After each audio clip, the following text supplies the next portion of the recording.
चलिए, modern history में आज हम एक कदम और आगे बढ़ते हैं। हमने आज जो टॉपिक उठाया है ये अपने आप में बहुत यूनिक है। फ्रीडम मूवमेंट का एक डिफरेंट कॉन्टेक्स्ट में कैसे कंट्रीब्यूशन लिटरेचर ने प्रोवाइड किया, आज हम उसे स्टडी करेंगे। तो हमारे आज के टॉपिक का नाम है freedom movement and nationalist literature. क्या क्या इसमें समझा जाएगा, देखिए इसे ज़रा बहुत ही पीसफुल और काम माइंड के साथ सुनिएगा आप, ताकि आपको कंसेप्चुअल क्लैरिटीज़ हों।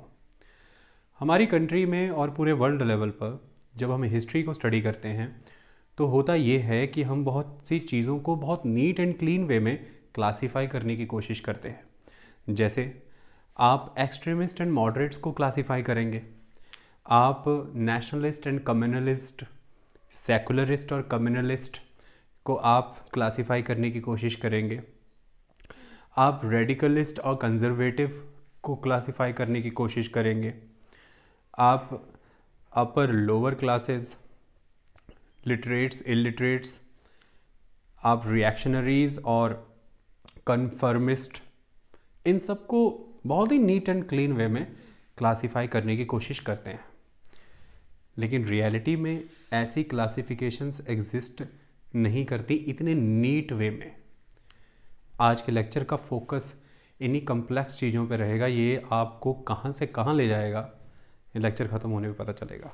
आज हम इतने सारे ऑथर्स, उनकी प्लेज, उनके जर्नल्स, उनकी ड्रामास, पोएट्रीज, उनका जिक्र करेंगे। ये प्रीलिम्स के हिसाब से बहुत इंपॉर्टेंट रहेंगी जानकारियाँ, और कंसेप्चुअल क्वेश्चन भी प्रीलिम्स के हिसाब से बहुत इंपॉर्टेंट रहेंगे। मेंस के लिए, जनरल स्टडीज़ और ऑप्शनल के लिए तो क्वेश्चन इंपॉर्टेंट होंगे ही होंगे। इंटरव्यूज़ के लिए इसके लेक्चर का बहुत बड़ा रोल रहेगा, आपको बहुत ही ब्रॉडर सेंस में चीज़ें अंडरस्टैंड हो जाएंगी। तो चलिए चीज़ों को समझने की कोशिश करते हैं कि हम ये टॉपिक क्या करने जा रहे हैं और इसमें है क्या। देखिए, फ्रीडम मूवमेंट का एक कंसेप्ट, स्वतंत्रता संग्राम, फ्रीडम स्ट्रगल जिसे आप कहते हैं, उसकी एक मुहिम थी पूरे भारत में, और ये बहुत स्ट्रॉन्ग होती है 1857 के रिवॉल्ट के बाद। मैंने सभी लेक्चर इसके ऊपर डिलीवर किए हैं और आपको इनकी जानकारी अच्छे से है, आपने इनको पढ़ा भी है। अब उसी कॉन्टेक्स्ट में कुछ कंसेप्ट्स आज हम और समझते हैं। क्या समझेंगे कि इन फ्रीडम मूवमेंट्स में नेशनलिस्ट लिटरेचर ने कंट्रीब्यूशन किस तरह से प्रोवाइड किया। चलिए समझते हैं। देखिए, फ्रीडम मूवमेंट का अगर मैं एक हिस्टोरिकल ट्रेस आपके सामने रखूं तो ये फेज़ कब से उभर करके आता है, क्या नज़र आता है। 1857 के बाद से आपको एक नेशनल कॉन्शियसनेस का दौर ऑब्जर्व होना शुरू होता है अपनी कंट्री में। लोग पॉलिटिकली अवेकन्ड होना शुरू होते हैं। किसी ग्रास रूट लेवल पर पॉलिटिकल एसोसिएशंस, ऑर्गेनाइजेशंस का गठन होना शुरू होता है, और वो धीरे धीरे कल्मिनेट करती हैं 1885 में इंडियन नेशनल कांग्रेस के गठन में। ये सब हमने पीछे लेक्चर्स में पढ़ा है अच्छे से, इसलिए मैं उस पर टाइम आज नहीं दे रहा। मुद्दा ये है कि जो सेकंड हाफ है 19th सेंचुरी का, 1850 से 1900 के बीच का, ये पीरियड रिस्पॉन्सिबल रहा एक पॉलिटिकल अवेकनिंग के लिए, एक नेशनल कॉन्शियसनेस, राष्ट्रीय चेतना के लिए, राजनीतिक जागरूकता के लिए।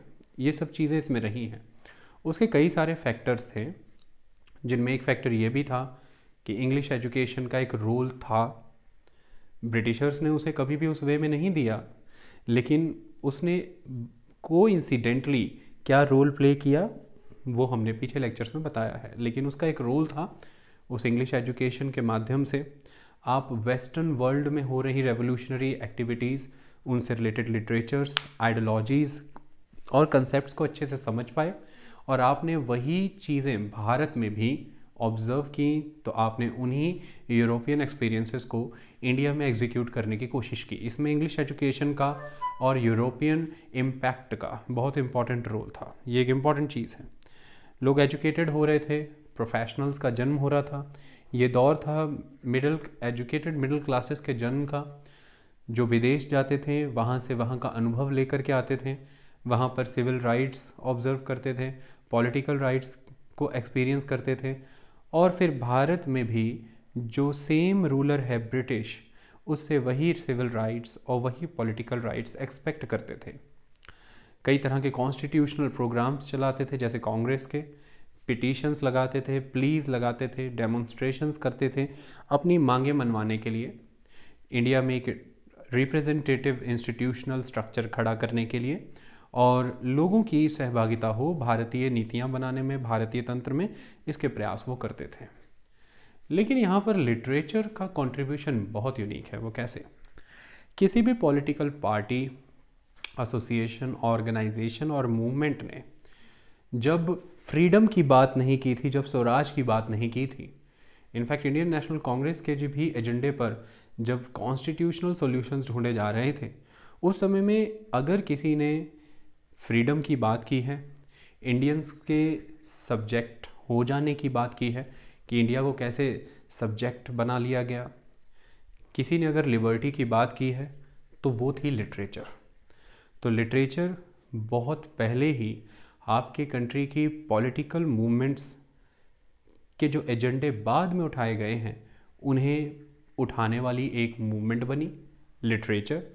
और धीरे धीरे जब समय आगे बढ़ा और आप 19th सेंचुरी के क्लोज हो रहे थे, 20th सेंचुरी के क्लोज हो रहे थे, यानी कि 1890 ऑनवर्ड्स, तो जिस तरह से इंडियन नेशनल कांग्रेस का मास बेस एक्सटेंड होने लगा, ठीक उसी तरह से लिटरेचर का कंट्रीब्यूशन भी एक्सटेंड होने लगा।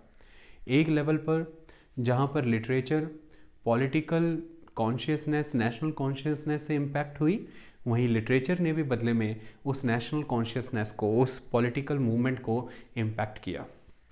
देखिए, ये लिटरेचर है जिसने बड़े पैमाने पर लोगों के भीतर एक राष्ट्रवाद की भूमिका जगाने का कार्य किया, एक भावना जगाने का कार्य किया।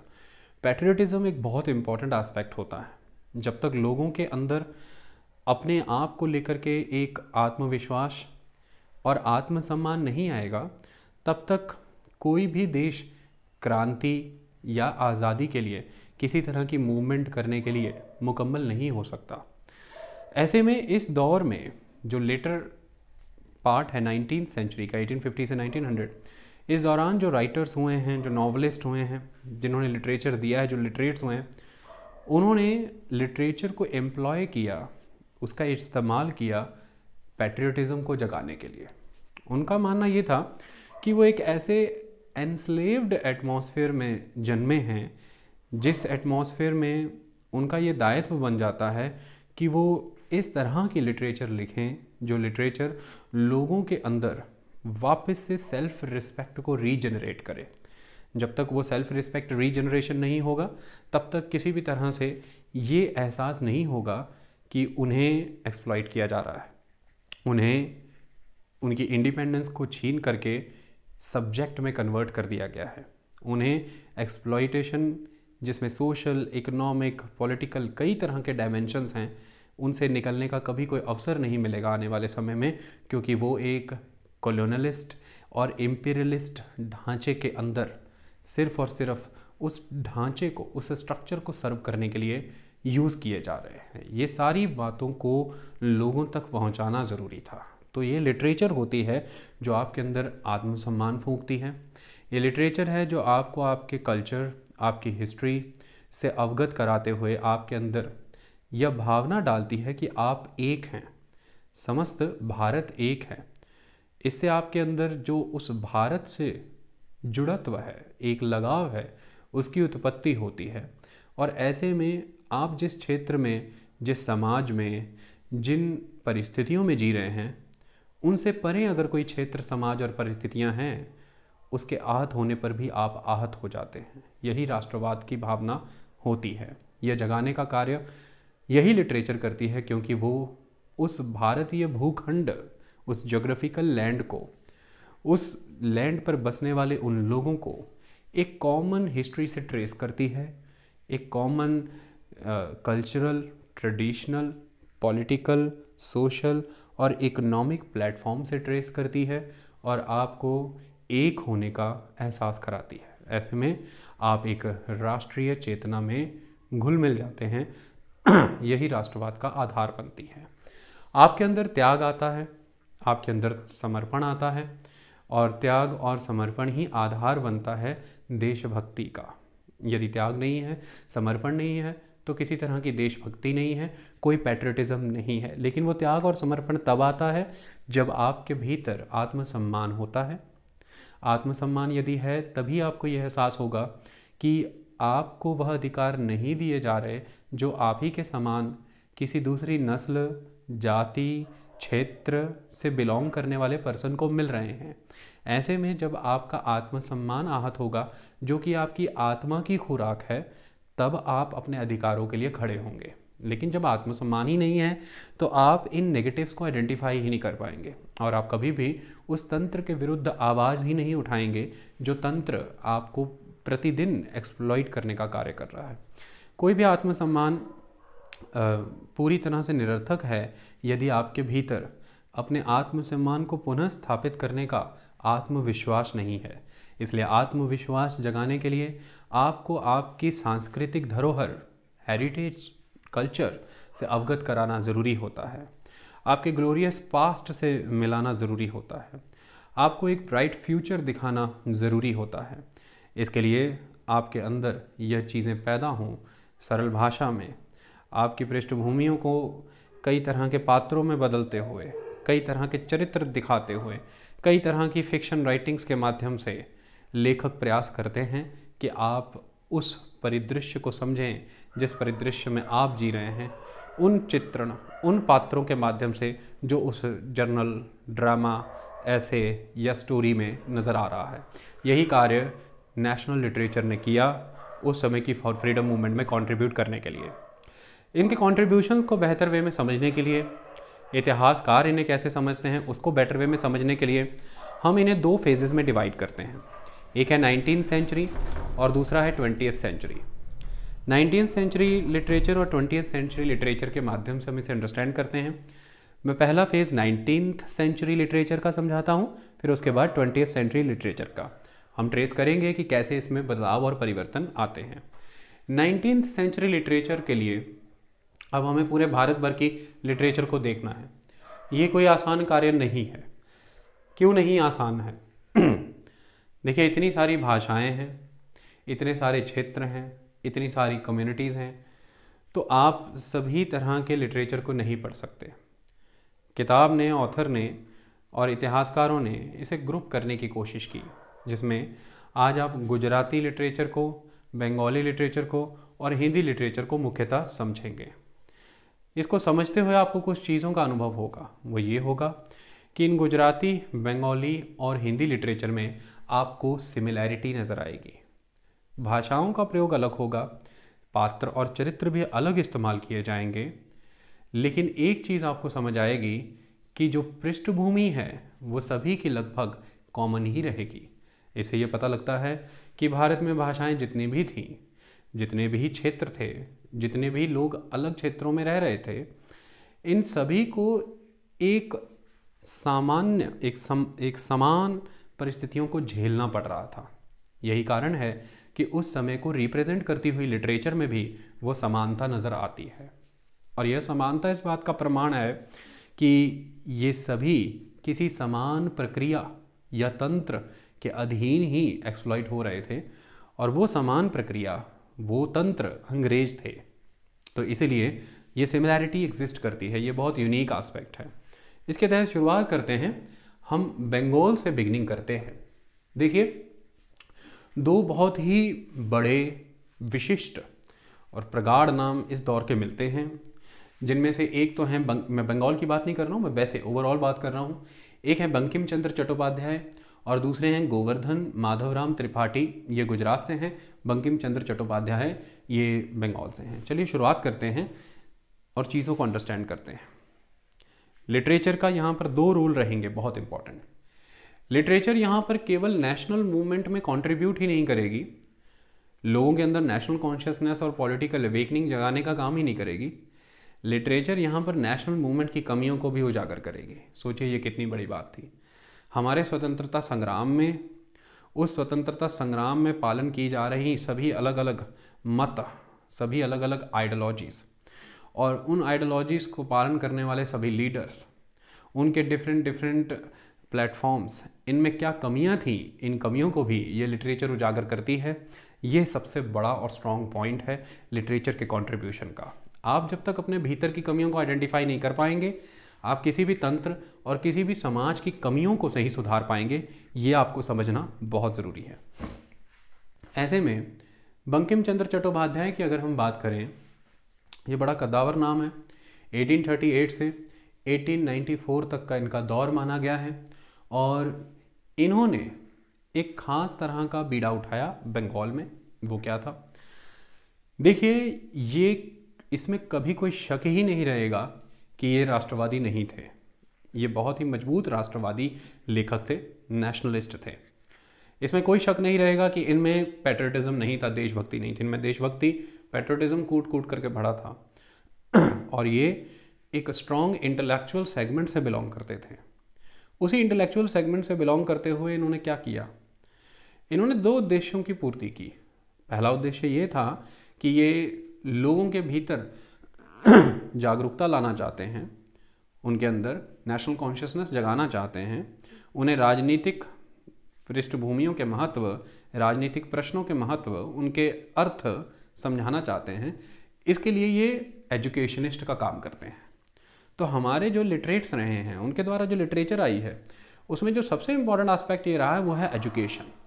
तो जितने भी नॉवल आप देखेंगे, जितने भी जर्नल्स आप देखेंगे, जो भी मैगजीन्स आप देखेंगे, उसमें आपको एजुकेशन का तत्व निहित मिलेगा। तो ये समाज को शिक्षित कर रहे थे। इस मामले में इन्हें समाज के गुरु भी माना जा सकता है। ये टीचर थे एक तरह से उस दौर में। तो इंटेलेक्चुअल इन्फ्लुएंसेस इनके जो हैं वो आपको समाज के ऊपर नज़र आएंगे। इनकी सोच, इनकी आइडियोलॉजी आपको समाज में परिलक्षित होती नज़र आएगी, रिप्रेजेंट होती नज़र आएगी। ये बड़ी बात है। ये इसलिए हो सकता था, जब आपकी सोच समाज में नज़र आती है, ये इसलिए होता है कि समाज आपकी लेखनी में नज़र आता है। यदि समाज आपकी लेखनी में नज़र नहीं आएगा, समाज आपकी उस कला से जुड़ और एकता जुड़ नहीं पाएगा और समानता नहीं दिखा पाएगा। वो खुद को आपके साथ आइडेंटिफाई नहीं कर पाएगा। जब वो आपसे खुद को आइडेंटिफाई नहीं कर पाएगा तो आपका इन्फ्लुएंस उन पे कहाँ से नज़र आएगा? ये दोनों चीज़ें एक साथ चलती हैं। ये एक इम्पॉर्टेंट चीज़ है। तो ऐसे में बंकिम चंद्र चट्टोपाध्याय जो हैं, इन्होंने एक एजुकेशनिस्ट का काम तो किया ही किया, और दूसरा काम इन्होंने ये किया कि उस समय में जो भी कंट्री में एक्सप्लॉयटेटिव कैरेक्टर एग्जिस्ट कर रहा है, ब्रिटिशर्स का या ज़मींदार का, या फिर जो डिफरेंट रूलर्स हैं, प्रिंसेस हैं, उसे भी उजागर करने का काम किया। लोगों को उनकी शोषण के बारे में बताया, उनको बताया कि समाज किस व्यथा से गुजर रहा है, आप किस किस एंड पर एक्सप्लॉइट किए जा रहे हैं, आपके क्या अधिकार बनते हैं, यह भी आपको सोचना चाहिए। तो एक तो वो फोर्सेस, वो फैक्टर्स जो एक्सप्लॉइटेशन कर रहे हैं, उनका चेहरा दिखाना, उन कंसेप्ट्स को, उन फिनोमेनास को एक्सप्लोर करना, सामने रखना, इनके हल और सुझाव देना, लोगों को मार्गदर्शन देना। दूसरा, लोगों को एजुकेट करना, उनको उनके अधिकारों से अवगत कराना, उनमें राजनीतिक चेतना फूंकना, उनमें देशभक्ति फूंकना, ये सारे काम करना ये जरूरी है। ऐसे में इनका जर्नल बंग दर्शन बहुत महत्वपूर्ण रहा। बंग दर्शन, ये क्वेश्चन बहुत इंपॉर्टेंट है। बंकिम चंद्र चट्टोपाध्याय के द्वारा बंग दर्शन नाम का जर्नल उस समय में निकाला जाता था, और इसकी जो तरीका रहता था, इसका जो स्टाइल रहता था, वो बहुत ही ह्यूमरस और सार्केस्टिक रहता था। देखिए, एक बात आप हमेशा याद रखिएगा, लेखक तकरीबन इस दौर में, जब आपके पास अपनी खुद की गवर्नमेंट नहीं है, फ्रीडम ऑफ प्रेस नहीं है, आपके पास लिखने की आज़ादी नहीं है, अभिव्यक्ति की आज़ादी नहीं है, जब आपके पास फ्रीडम ऑफ एक्सप्रेशन ही नहीं है, गवर्नमेंट आपकी नहीं है, सिस्टम डेमोक्रेटिक नहीं है, एक्सप्लॉयटेटिव है और ऑटोक्रेटिक है, ऐसे में आप सरकारी नीतियों की, ज़मींदारों की, राजाओं की, नेताओं की कमियों को उजागर करना चाहते हैं, उस पर टिप्पणियां करना चाहते हैं, तो प्रत्यक्ष टिप्पणी करना, सीधा लिखना मुश्किल हो जाता है। ऐसे में आप व्यंग्यात्मक शैली अपनाते हैं, जिसमें आप सरकाज़म रखते हैं, सटायर्स होते हैं, व्यंग तंज कसे जाते हैं, इस शैली का बहुत महत्व होता है जब आप एक ऑपोजिट पॉलिटिकल स्ट्रक्चर में एग्जिस्ट कर रहे हैं जिसमें आपको पता है कि आपकी लेखनी की खिलाफत की जाएगी। ये एक महत्वपूर्ण एस्पेक्ट है। और दूसरा, आप एक ऐसे समाज में एग्जिस्ट कर रहे हैं जिस समाज में रीडर की बहुत कमी है, जिस समाज में लिटरेसी नहीं एग्जिस्ट कर रही है। ऐसे में आप कैसे लोगों को अपनी लेखनी के साथ जोड़ेंगे? क्योंकि लोगों को जिस भाव से आप जोड़ना चाहते हैं वो भाव से तो वो कोसों दूर चल रहे हैं इस वक्त। तो उनके भीतर रुचियां पैदा करनी ज़रूरी है। इसलिए राइटिंग के स्टाइल में एंटरटेनमेंट होना बहुत ज़रूरी है, और वो एंटरटेनमेंट ह्यूमर से क्रिएट किया गया। तो बंकिम चंद्र चट्टोपाध्याय ह्यूमर क्रिएट करते थे अपनी राइटिंग में, और सरकास्टिक रखते थे उनको, जो कि उस समय की ज़रूरत थी, और इसी प्रक्रिया के तहत इन्होंने अपने आप को आगे बढ़ाया। ऐसे में इन्होंने जो तरीका दूसरा अपनाया वो था हिस्टोरिकल रोमांसेस। हिस्टोरिकल रोमांसेस का मतलब ये कि रोमांस, मैंने पहले बहुत सारे लेक्चर में बताया है कि रोमांस का मतलब ये नहीं कि लड़का लड़की के बीच में रोमांस हो रहा है। रोमांस एक योद्धा भी करता है युद्ध भूमि में, रणभूमि में, जब वो अपने शस्त्र और शास्त्र की कला को बिखेरता है, जब वो रणस्थल को पूर्ण रूप से अपने आत्मविश्वास से पहले जीतता है और फिर अपने कर्मों से उसे विजय में बदल देता है। यह उसका रोमांस है।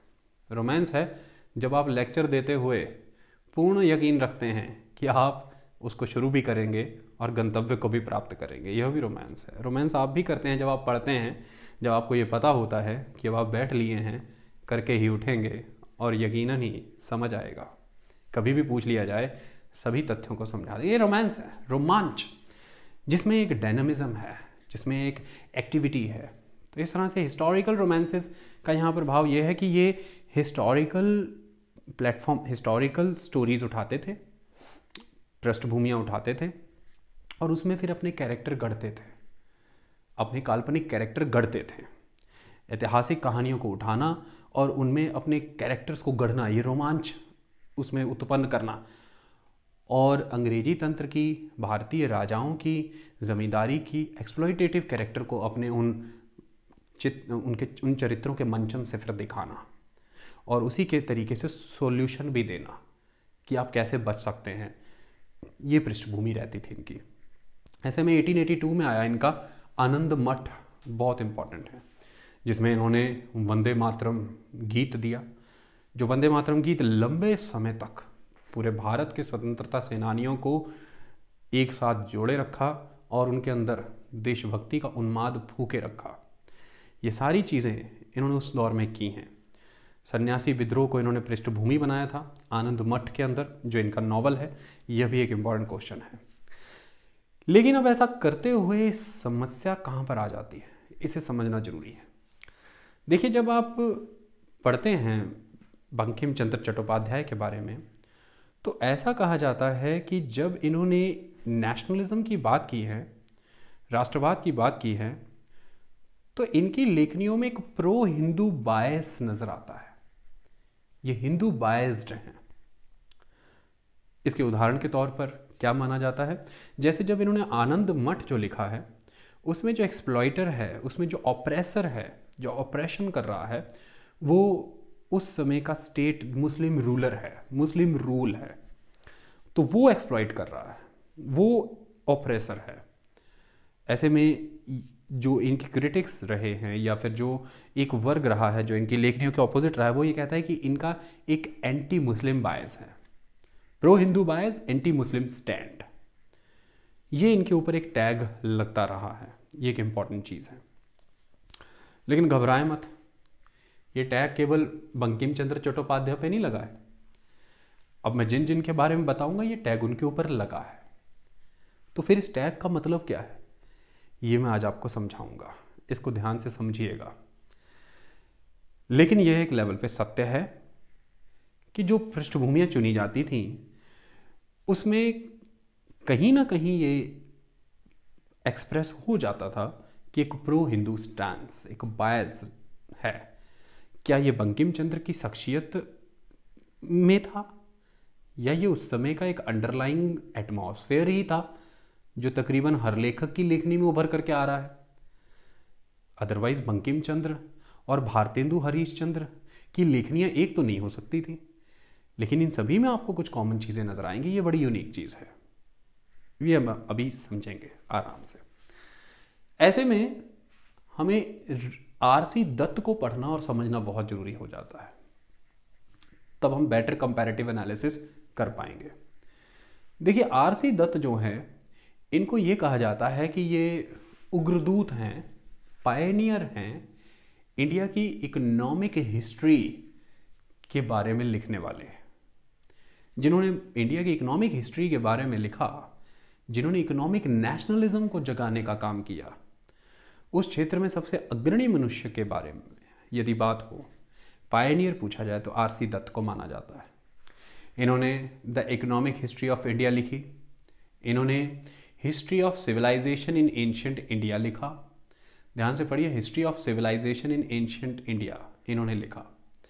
इन्होंने ऋग्वेद, महाभारत, रामायण का ट्रांसलेशन किया। इन्होंने एक सामाजिक नॉवल समाज लिखा 1893 में। ये क्या है सब, अब मैं आपको समझाता हूं कि मैं इनका जिक्र क्यों कर रहा हूं, आरसी दत्त का। देखिए, आरसी दत्त वो हैं जिन्हें दादा भाई नौरोजी के साथ जोड़ करके देखा जाता है। जहां दादा भाई नौरोजी ने poverty and un British rule in India की किताब के माध्यम से आपको ये बताया कि कैसे ब्रिटिश तंत्र इकोनॉमिक ड्रेन के माध्यम से भारतीय अर्थव्यवस्था को धीरे धीरे निचोड़ते हुए इंग्लैंड की ओर ले जा रहा है। कैसे सब कुछ गंगा से सब कुछ सोख लिया जाता है एक स्पॉन्ज में, और थेम्स नदी में जाके सब निचोड़ दिया जाता है, भारत खत्म हो रहा है। ऐसे में आरसी दत्त ने भी एक स्ट्रॉन्ग इकोनॉमिक क्रिटिक दिया अंग्रेजों का।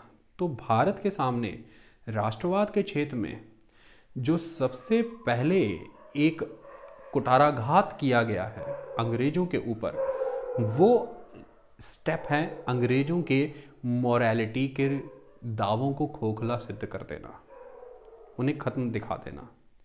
ये कैसे होता है, ध्यान से समझिए। अंग्रेज ये सदा ये कहते थे कि भाई वो आपके मुल्क में आए हैं तो उसका पर्पज़ ये है कि वो एक पैटर्नलिस्टिक कंसेप्ट के तहत आए हैं। वो आपको सिविलाइज करने आए हैं, सिविलाइजिंग द नेटिव करने आए हैं। वो आपको डेमोक्रेसी देंगे, आपको लोकतंत्र की तरफ लेकर के आएंगे, शिक्षा देंगे, तानाशाही और राजशाही को वो ख़त्म करेंगे। इस तरह की बातें वो करते थे। लेकिन उनके इन सभी दावों की हवा निकल जाती है जब उनके इकोनॉमिक एक्सप्लॉयटेशन के चेहरे को हमारे देश के इकोनॉमिक हिस्टोरियंस उस समय खोल के रख देते हैं।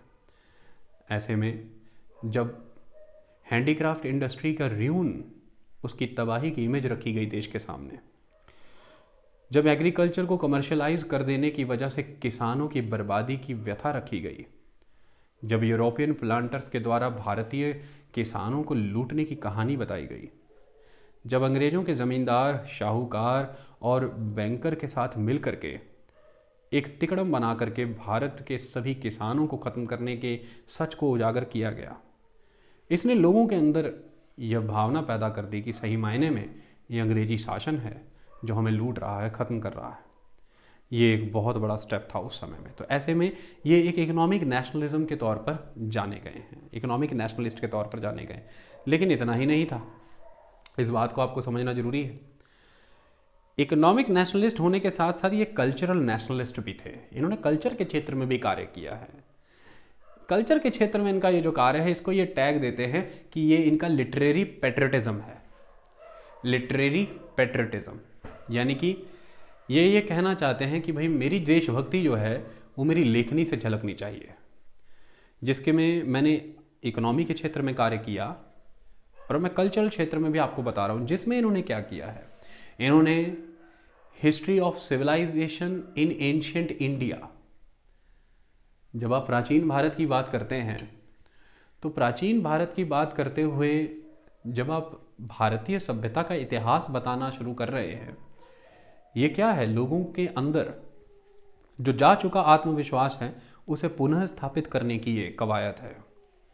लोगों के आत्ममनोबल को बढ़ाना, उनके आत्मसम्मान को स्थापित करने के लिए आप एंशिएंट सिविलाइजेशन की हिस्ट्री को दोबारा ट्रेस करके उनके सामने प्रेजेंट करना चाहते हैं। तो ये एक तरह से भारतीय सभ्यता, संस्कृति, धरोहर को आप उनके सामने ला रहे हैं। ये आपका एक तरह का कल्चरल नेशनलिज्म जगाने का एक तरीका है। इसी लिटरेरी पैट्रियटिज्म के तर्ज पर ही आपने ऋग्वेद का ट्रांसलेशन किया, महाभारत का ट्रांसलेशन किया, रामायण का ट्रांसलेशन किया। तो इन पर भी ये टैग लगा है कि ये प्रो हिंदू है, एंटी मुस्लिम है, क्योंकि इनकी किताबों से आपको ये झलक आ रही है। अब ऐसे में एक समय ऐसा आया जब आरसी दत्त को इस बात का एहसास हुआ कि ये बहुत ही डेंजरस एक्टिविटी है। जब हम कल्चरल हिस्ट्री का जिक्र कर रहे हैं, ऐसे में जब मैं अपनी ट्रांसलेशंस लेकर के आ रहा हूँ, जब मैं अपने नॉवेल्स लेकर आ रहा हूँ, जब मैं अपने प्लेज लेकर के आ रहा हूँ, उनमें मुझे इस बात का ख्याल रखना है कि मैं किस हिस्ट्री को चुन रहा हूँ अपने किरदार, अपना मंच स्थापित करने के लिए। क्या उस इतिहास में, क्या उस हिस्ट्री के उस पैच के अंदर हिंदू मुस्लिम कन्फ्लिक्ट तो नहीं था? अगर मेरी वो हिस्ट्री हिंदू मुस्लिम कन्फ्लिक्ट वाले पैच से उठाई गई है तो it is a dangerous thing, क्योंकि आज की डेट में ज़रूरी तो यूनिटी थी। और ऐसे में अंग्रेज़ों के विरुद्ध लड़ाई लड़ते कहीं हम हिंदुस्तानी कल्चर के विरुद्ध ना चले जाएं, हिंदू मुस्लिम एक दूसरे के खिलाफ ना हो जाए। इस डेंजरस एस्पेक्ट को मैं नहीं अपना सकता, ऐसा इनका मानना था। तो ध्यान से समझिए कि ये कॉन्शियसनेस ये आ रही है कि कहीं एक्सीडेंटली कम्युनलिज्म ना आगे बढ़ जाए, सांप्रदायिकता को जन्म न देते हम कहीं। देखिए, देशभक्ति को जन्म देते देते हमारे देश में ये कई बार हुआ कि रिवाइवलिस्ट, हिंदू रिवाइवलिस्ट और मुस्लिम रिवाइवलिस्ट, जिन्होंने रिवाइवलिज्म का काम किया, अपनी सोसाइटी को कुरीतियों से मुक्त करके दोबारा से ओरिजिनल फॉर्म में रिवाइव करने की कोशिश की। लेकिन इन प्रक्रियाओं में हमने सोशल रिलीजियस रिफॉर्म मूवमेंट्स में अच्छे से पढ़ाया है, इन प्रक्रियाओं में हुआ अक्सर यह भी है कि जब ये रिवाइवलिज्म अल्टीमेट प्राइड में कन्वर्ट हुआ है, तब ये एक स्टेज पर जाकर के बहुत प्यूरिटन हो गया, कट्टर हो गया, जिसकी वजह से ये सांप्रदायिक भी हुआ, क्योंकि आप कम्युनिटी कॉन्शियस हो गए, आप रिलीजन कॉन्शियस हो गए, और वो रिलीजियस कॉन्शियसनेस ने आपको एक पर्टिकुलर सेगमेंट में कन्फाइन कर दिया जो रिलीजन से आइडेंटिफाई होता है, और दूसरा कम्युनिटी भी अपने रिलीजन से आइडेंटिफाई होके एक पर्टिकुलर सेगमेंट में ही सीमित हो गई। इससे फिर सांप्रदायिकता आने लगी, यह भी नुकसान कर गया था। लेकिन आरसी दत्त ने खुद को इस क्षेत्र में एक चेक दिया। फिर भी उनसे क्या गलती हुई? फिर भी उनसे गलती ये हुई कि उन्होंने कहा कि भाई मैं कल्चरल राइटिंग्स को बंद करूंगा। मेरा इकोनॉमिक नेशनलिज्म आ चुका है देश के सामने, मैं कल्चरल राइटिंग्स को बंद कर दूंगा, जिसकी वजह से वो डेंजरस एक्टिविटी मुझसे ना हो जाए, जिसकी वजह से एक सांप्रदायिकता आ जाए समाज के अंदर, एक ऐसा विषैला पदार्थ घुल जाए। तो मैं सोशल राइटिंग की तरफ आऊँगा, मैं सामाजिक मुद्दे ही उठाऊँगा, जैसे कि किसानों की परेशानियाँ, जैसे वर्कर की परेशानियाँ हैं, और हमारे देश में औरत परेशान है, कुरीतियाँ हैं, ये सामाजिक मुद्दों पे मैं बात करूँगा, कल्चर पे बात नहीं करूँगा, क्योंकि किसान परेशान है तो हिंदू मुस्लिम दोनों ही परेशान हैं। लेकिन जब बात संस्कृति सभ्यता की आ जाएगी तो फिर मिडेवल इंडिया को जोड़ के देखा जाता है मुस्लिम से, फिर एंशिएंट इंडिया को जोड़ के देखा जाता है हिंदू से, तो फिर वो हिंदू मुस्लिम कंसेप्ट आएगा। इसलिए उन्होंने कहा मैं सोशल के मामले में उन्होंने जो नॉवल समाज लिखा 1893 में, अब यहाँ पर फिर से प्रॉब्लम ये हो गई कि समाज नॉवल के जो सेंट्रल कंसेप्ट उन्होंने बना दिया, उसमें उन्होंने यही बताया कि जो इंडियन नेशनलिज्म है उसका जो मेन सेंट्रल हीरोज हैं वो दैट इज हिंदूज। यहाँ पर फिर से वो चीज़ ट्रेस हो गई। अब करना नहीं चाहते हैं लेकिन हो जा रहा है। ये क्या हो रहा है समझ में नहीं आ रहा, समझेंगे, इसको अंडरस्टैंड करेंगे। तो ये बंगाल के क्षेत्र में बात करें तो बंकिम चंद्र चट्टोपाध्याय और आरसी दत्त, इन दोनों का जिक्र यहां पर हुआ। आगे बढ़ते हैं, गुजरात में देखते हैं गोवर्धन माधवराम त्रिपाठी, बहुत ही कद्दावर लेखक, जो मॉडर्न गुजराती लिटरेचर की शुरुआत जो मानी जाती है, ऐसा माना जाता है वो इन्हीं से हुई है। 1855 से 1907 का इनका समय है, और इनका नॉवल है सरस्वती चंद्र। सब एक से एक क्वेश्चन है सारे, इतनी लंबी चौड़ी लिस्ट हैं जो याद करते हो नॉवलिस्ट, नॉवल बुक्स, वो नहीं, कंसेप्चुअली पढ़ लो, इतने ही आएंगे बस। इनका नॉवल है सरस्वती चंद्र, और कितने समय में लिखा गया होगा थोड़ा अंदाजा लगा लीजिए। 1887 से 1901 तक 14 बरस में लिखा है इन्होंने, 4 अध्याय में। यहाँ साल 2 साल के आईएएस की तैयारी भारी पड़ती है, एक पर्सन ने अपने 14 साल दे दिए एक नॉवल लिखने के लिए। कितना गहरा चिंतन होगा, इसे विचार करना जरूरी है। तो इस नॉवल को इन्होंने एक एपिक बनाया। ये एपिक है और ये प्रोज राइटिंग है, वर्स में नहीं है, प्रोज राइटिंग की फॉर्म में इनके द्वारा लिखा गया है, सरस्वती चंद्र। इसमें इन्होंने क्या उजागर किया है? इसमें इन्होंने वही उजागर किया है जो एक्सप्लॉयटेटिव कैरेक्टर है, जिसमें गरीबों का, ग्रामीण क्षेत्र के लोगों का दमन है, जिसमें किसानों का, वर्कर का दमन है, और जिसमें एक विदेशी तंत्र कैसे भारत में अपनी जड़ें पसार करके भारतीय समाज को, भारतीय अर्थव्यवस्था को, राजनीति को भीतर से खोखला कर चुका है। लेकिन एक बात को समझना होगा, ये जो 19th सेंचुरी के हमारे लिटरेचर आए और ये लिटरेट्स जो पैदा हुए हैं, सभी आर.सी. दत्त की बात हो जाए, बंकिम चंद्र की और गोवर्धन की बात हो जाए, आगे विष्णु चिपलंकर की बात हो जाएगी, ये जो एक कॉन्ट्राडिक्शन ये दे जाते हैं कि एक लेवल पर ये आने वाले समय में जो फ्यूचर इंडिया बनेगा उसके लिए जो बेटर कंडीशंस अचीव होंगी, ये कहीं ना कहीं उसे अंग्रेजों से जोड़ लेते हैं। जैसे अगर हम बात करते हैं गोवर्धन माधवराम त्रिपाठी की, तो ये अंग्रेजी एक्सप्लॉयटेशन को एक्नॉलेज कर रहे हैं, ये कॉलोनियलिज्म की, इंपीरियलिज्म की एक्सप्लॉयटेशन को एड्रेस कर रहे हैं, लेकिन फिर भी ये British sense of justice, British attitude of democracy lover को सपोर्ट कर रहे हैं। ये इन चीज़ों को मान रहे हैं। ये कह रहे हैं कि ये ब्रिटिश जस्टिस सिस्टम, ब्रिटिशर्स का जो लव है डेमोक्रेसी के प्रति, इसकी वजह से आने वाले समय में भारत का भाग्य बदलेगा, परिस्थितियां बदलेंगी, अदरवाइज ये नहीं हो सकता था। मैं किताब से कुछ लाइनें कोट कर देना चाहता हूं ताकि बातें प्रमाणित रहें, किसी तरह की कोई कंट्रोवर्सी ना रहे कि भाई ये क्या पढ़ रहे हैं और ये क्या कह रहे हैं। तो मैं ये बता देना चाहता हूं। वो क्या कहते हैं, It welcomes the fact that of all the nations, it is the British who are ruling over this country. वो इस बात का स्वागत करते हैं कि सभी देशों को छोड़ ये अंग्रेज हैं जो हम पे शासन कर रहे हैं।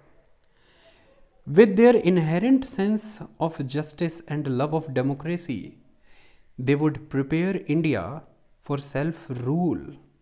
ये बहुत ज़बरदस्त एस्पेक्ट है, मतलब वो इस चीज़ को मान रहे हैं। लेकिन अब आप कहेंगे कि सर आपने अभी समझाया कि ये भारतीयों में राजनीतिक चेतना डालना चाहते थे, ये उनमें देशभक्ति के भाव पैदा करना चाहते थे, लेकिन अगर इस तरह से काम करेंगे तो राजनीतिक चेतना कहाँ से आएगी भाई?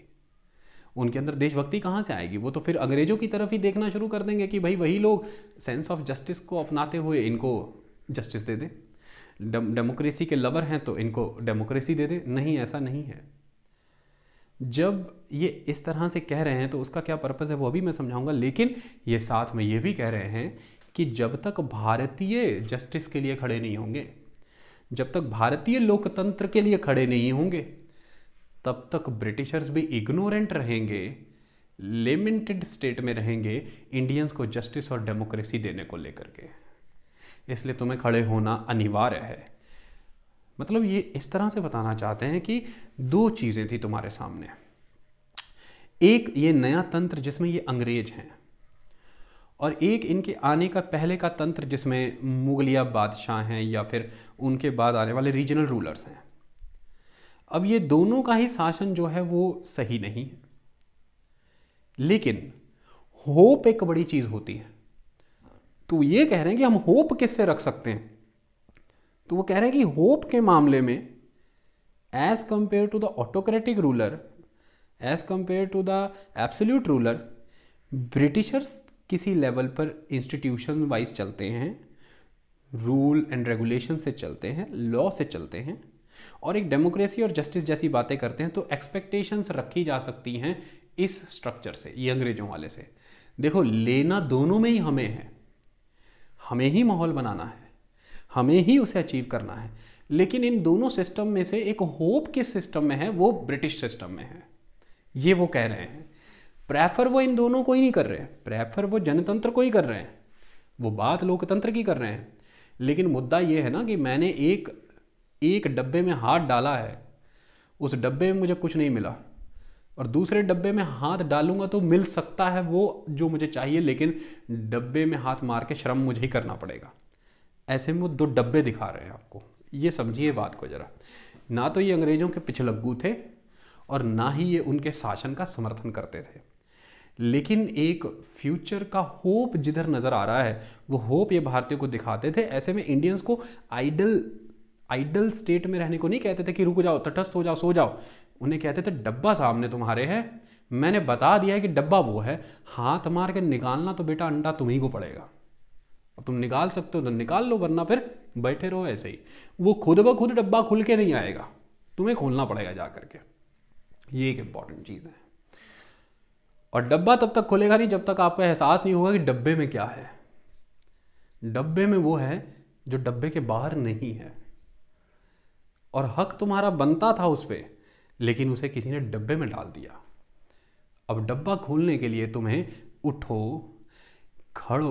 खड़े हो जाओ, चलो तब तक कि जब तक उद्देश्य की प्राप्ति ना हो जाए। ये विवेकानंद ने कहा है। वैसे भावना तो वही है ना भाई, दौर तो वही चल रहा है ना देश का, वो भी इसी दौर के हैं। तो ऐसे में ये करना तुम्ही को होगा, ये तुम्हारे एफर्ट्स होंगे, ये वो समझाना चाहते हैं। लेकिन ये मैं आपको क्लियर कर दूं कि ये सेंस बनाए रखने में अंग्रेज कामयाब रहे, और ये उस दौर के लगभग सभी educationist, literates, freedom fighters, political leaders में ये नज़र आता है कि कहीं ना कहीं देश ये मान के ही चल रहा था, और उसकी ये एक थ्योरी चल रही थी अंग्रेज़ों के प्रति कि ये विल है गॉड की, जो हम पर शासन अंग्रेज़ों का हुआ, हमें उनके कठपुतलियाँ, उनके अधीन होना ही था, ऐसा ईश्वर चाहते थे। तो ये एक थॉट बड़ा स्ट्रॉन्ग था इस 19वीं सेंचुरी के दौरान, और ये आपको नज़र आता है इन सभी की अंग्रेजी शासन के प्रति एक अलाइनमेंट के साथ। मतलब ये ऐसा मान करके चल रहे हैं कि ये एक तरह का डिवाइन डिस्पेंसेशन है, ऑलमाइटी ऐसा चाहते थे। और अब इसी प्रक्रिया के तहत हम उभर के आगे जब आएंगे तो विकास भी होगा फिर। तो ये एक सेंस आपको रहेगा। क्यों? उसके कई कारण भी रहे। कारण ये रहे कि ये माना गया कि ये ब्रिटिशर्स का रूल ही था, जिसकी वजह से ब्रिटिशर्स ने वो फोर्सेस अनलैश की जिन फोर्सेस की वजह से आज हम इन सवालों को भी पूछने के लायक हो रखे हैं, जिसमें जैसे कि मेजॉरली इंग्लिश एजुकेशन का एक इम्पॉर्टेंट रोल है, और फिर western European freedom movements, liberty, equality, fraternity, जैसे फ्रेंच रेवोल्यूशन, ये सारी चीज़ों का इंपॉर्टेंट रोल रहा। अमेरिकन रेवोल्यूशन, इन चीज़ों का रोल रहा। चाहे वो जर्मनी का यूनिफिकेशन हो या इटली का यूनिफिकेशन हो, इस प्रोसेस का बहुत बड़ा रोल रहा। तो कुल मिलाकर के ये वो कंसेप्ट हैं, वेस्टर्न आइडियोलॉजीज़ हैं, वो लिबरल थॉट्स, वो सेंटिमेंट्स हैं जो ये जोड़ करके देख रहे हैं अंग्रेजों से। तो वो ये कह रहे हैं कि ये इनके द्वारा छोड़ी गई वो अनलैश्ड फोर्सेस हैं जो आज हमें स्थिति में भी खड़ा कर पा रही हैं कि भाई हम ये सवालात कर पाएँ, हम इन चीज़ों की उम्मीदें रख पाएँ आपसे, ये हम ले पाएँ। ये इंपॉर्टेंट है, इसको इस तरह से समझने की आपको थोड़ी सी ज़रूरत है। इसमें विष्णु कृष्ण चिपलंकर का व्यू पॉइंट भी समझना बहुत ज़रूरी है। देखिए, विष्णु कृष्ण चिपलंकर अक्सर ही गरीबों के हितों की बात करते रहे, किसानी के एक्सप्लॉयटेशन को ये उजागर करने में लगे रहे। लेकिन यहाँ पर मैं आपको क्लियर बता देना चाहता हूँ कि इनकी निबंध माला में आपको साफ साफ नज़र आ जाएगा कि अंग्रेज़ों के प्रति उनके रूल के प्रति क्या विचार थे। मैं आपको बता देता हूँ, ध्यान से समझिएगा। ये कह रहे हैं कि educated Indians had been affected by it. किससे? They are crushed by English poetry, our freedom has been destroyed. Crushed by English poetry, our freedom has been destroyed. ये बात समझ में आई आपको? इंग्लिश पोएट्री से उनका मतलब यहां पर क्या है? इंग्लिश पोएट्री से मतलब the English thought, the English intellectual influence, the English perception, the ideology कि we are God sent, we are redeemers, we are liberators, हम तुम्हें मुक्त कराने आए हैं, हम तुम्हारे देश ऑटोक्रेसी खत्म करने आए हैं। इसको वो इंग्लिश पोएट्री कह रहे हैं। और वो क्या कह रहे हैं कि क्या यहाँ पर कृष्ण चिपलंकर क्या कह रहे हैं कि यहाँ पे क्रश क्या हुआ, our freedom has been destroyed. तो वो किन की बात कर रहे हैं? वो बात कर रहे हैं उन फ्रीडम मूवमेंट चलाने वाले लीडर्स की जिन्हें वो ये कहते हैं कि अपने वेस्टेड इंटरेस्ट के लिए, अपने निजी स्वार्थों के लिए, अपने प्रोफेशंस को बचाए रखने के लिए, अपने ज़मींदारी के अधिकारों को बचाए रखने के लिए, क्योंकि उस समय में जो पॉलिटिकल पार्टीज में मेन कंट्रीब्यूशन इन्हीं का था। ये लोग इस इंग्लिश पोइट्री, इस इंग्लिश इंटेलेक्चुअल, इस कंसेप्ट के साथ जुड़ करके, उसके अधीन आ करके पूरी तरह से आज हमारी जो फ्रीडम मूवमेंट है, जो हमारे नेशनलिस्टिक आइडियोलॉजी है, उसे डिस्ट्रॉय कर देना चाहते हैं। तो ये अटैक है इनका एक पर्टिकुलर इंडियन सेगमेंट के ऊपर भी, ये अटैक है इनका एक वेस्टर्न आइडियोलॉजी के ऊपर भी। लेकिन ऐसे में एक चीज़ और है जिसके तहत अभी ये आपको कॉन्ट्राडिक्ट करते हैं, वो मैं आपको भी बता देता हूँ। वो ये कहते हैं Vishnu Krishna चिपलंकर himself subscribed to the divine dispensation theory and enumerated the advantages that India was deriving as a result of the British colonial connection. Significantly enough, he did this in the very essay in which he had talked of the destruction of India's freedom by the English poetry. यानी कि ये कहते हैं और ये भी उस divine dispensation में मानते हैं कि जो भी आज इंडिया की जो एडवांटेजियस सिचुएशंस क्रिएट हुई हैं, इन एडवांटेजियस सिचुएशन को हमने जो डिराइव किया है, वो डिराइव हमने ब्रिटिश रूल से ही किया है। और ये भी ये कहाँ लिख रहे हैं? उसी ऐसे में, जिस ऐसे का मैंने आपको कंसेप्ट बताया था कि इंग्लिश पोएट्री हमारी फ्रीडम मूवमेंट को नष्ट कर देगी। तो ये क्या निकल कर के आया? Contradictory behaviour, paradox attitude. एक तरफ आप लोग ब्रिटिश एक्सप्लॉयटेशन को एक्नॉलेज कर रहे हैं, एक तरफ आप किसानों की, वर्कर की बदहाली का जिक्र कर रहे हैं, देश के धन के लुट जाने की बात कर रहे हैं, राष्ट्रीय चेतना को बढ़ाने की बात कर रहे हैं, राजनीतिक जागरूकता लाने की बात कर रहे हैं। लेकिन दूसरी तरफ आप अंग्रेजी शासन को एक आधार भी मान रहे हैं कि ये परमात्मा का ही एक हम पर होने वाला आशीर्वाद है। शायद ये तो लिखा गया था, ये दैवीय है, और इसी तंत्र के द्वारा दी गई इन शक्तियों से ही आज हम ये प्रश्न भी कर पा रहे हैं। और आने वाले समय में अगर कहीं संभावनाएं भी हैं, आने वाले समय में अगर कोई उम्मीदें भी हैं, कोई एक्सपेक्टेशन भी हैं, तो वो भी इसी तंत्र के भीतर हैं। तो ये 19वीं सेंचुरी इस पैराडॉक्स के साथ जुड़ी रही। इसमें भारतेंदु हरीशचंद्र का जिक्र अब हम करते हैं, क्योंकि अब हम हिंदी लिटरेचर की तरफ आ चुके हैं। देखिए, जब हम हिंदी लिटरेचर का जिक्र यहाँ पर करना स्टार्ट कर देते हैं, उसमें आपको क्या नज़र आता है। इनकी भी एक दो स्टेटमेंट है, मैं वो अभी कोट कर दूंगा ताकि आपको कोई टेंशन ना हो। देखिए, दो यहाँ पर इनके बहुत इंपॉर्टेंट प्लेज हैं। 1877 के अराउंड आया भारत जननी और भारत दुर्दशा। भारतेंदु हरीशचंद्र की उम्र कम ही रही, 1850 से 1885 तक, लेकिन ये बहुत ही भव्य लेखक उस दौर के माने गए हैं हिंदी के क्षेत्र में। और ऐसा माना जाता है कि modern Hindi writing, Hindi literature में इन्होंने एक न्यू एरा अशर किया इंडिया की हिंदी लिटरेचर का। इन्होंने वास्ट वॉल्यूम्स उस समय लिखे, एसेज, पोइट्रीज, प्लेज, जर्नल्स, हर क्षेत्र को इन्होंने छुआ और हर दिशा में इन्होंने लिखने का काम किया। इन्होंने भी एक ब्रिटिश एक्सप्लॉयटेशन का जिक्र खुल के किया और ये बताया कि किस किस तरह से भारत की दुर्दशा हुई है और भारत जननी पर किस किस तरह से अतिक्रमण किया गया है, एनक्रोचमेंट की गई है। लेकिन मैं आपको क्लियर कर दूं, ऐसा करते हुए भी यहाँ पर ये भी इस बात को एक्नॉलेज कर रहे हैं कि जो ब्रिटिश रूल है उसकी लिबरल फोर्सेस, उसका जो सेंस ऑफ जस्टिस है और जो डेमोक्रेटिक अप्रोच है, इसके तहत भारत अपने भाग्य का आने वाले समय में विधाता बनेगा। इसके रिलेटेड मैं आपको इनका यहाँ पर कंसेप्ट बता देता हूँ। वो ये कहते हैं कि this is often accompanied by the generous praise for the British rule despite